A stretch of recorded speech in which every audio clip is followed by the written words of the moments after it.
Hi all எல்லாரும் எப்படி இருக்கீங்க? நல்லா இருக்கீங்களா? இன்னைக்கு அமாவாசை. யூசுவலாக அமாவாசைனா நம்ம வீட்டில் சாம்பார், ரசம், 3 பொரியல், வடை, பாயாசம்னு இன்ட்ரெஸ்டிங்கான லஞ்சாக இருக்குங்க. ஒரு ஃபுல் மீல்ஸை ஹெவியாக சாப்பிட்ட ஃபீல் அமாவாசை அன்னைக்கு நம்ம வீட்டில் கண்டிப்பாக இருக்கும். ப்ரிப்பேர் பண்ணிகிட்ருக்கேன். என்னென்ன பண்ணுறேன்னு காமிக்கிறேன். சாம்பார் நல்லா கமகமான முருங்கைக்காயும் மாங்காயும் போட்டு வச்சு இறக்கியாச்சுங்க. சாம்பார் ரெடி ஆயிடுச்சு. வாழைக்காயை நல்லா டீப் ஃப்ரை பண்ணலான்னு சொல்லிட்டு ரெடி பண்ணிகிட்ருக்கேன். வாழைக்காயும் ரெடி ஆகிட்டே இருக்குது. அண்ட் இன்னைக்கு வடையும் பாயாசமும் நான் செய்யலை. பிகாஸ் கார்த்தி அர்ஜென்ட்டாக வெளியில் கிளம்பணும். சீக்கிரமாக சாமி கும்பிட்டுட்டு போகணும்னு சொன்னாங்க. ஸோ வடை பாயாசம் செய்யலை. சாம்பார், ரசம், 3 பொரியல் செஞ்சுருக்கேன். என்னென்ன பொரியல் செஞ்சுருக்கேன்னு காட்டுறேன். வாழைக்காய் வறுத்தாச்சு. அடுத்தது வந்து மஞ்சள் பூசணிக்காங்க. வாழைக்காய் பார்த்தீங்களா நல்லா டீப் ஃப்ரையாக இருக்குது. அடுத்தது வந்து மஞ்சள் பூசணிக்காய். மஞ்சள் பூசணிக்காய் நிறைய ஹெல்த் பெனிஃபிட்ஸ் உள்ள ஒரு வெஜிடபிள்.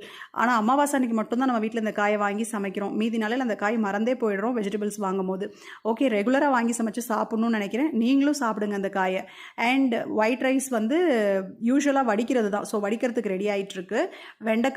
வெண்டைக்காய்க்கு ஒரு சீக்ரெட் டிப் சொல்லட்டுமா உங்களுக்கு? சீரகத்தையும் வரமிளகாயையும் வறுத்து அதை பவுடராக்கி அந்த பவுடரை போட்டு இறக்கும் போது வெண்டைக்காய் பயங்கர டேஸ்ட்டாக இருக்கும். கண்டிப்பாக இந்த மாதிரி வெண்டைக்காயை ட்ரை பண்ணி பாருங்கள், உங்களுக்கும் பிடிக்கும். அண்ட் ஃபைனலி ரசம் எல்லாமே ரெடி ஆயிடுச்சு. வாங்க சாப்பிட்லாம்.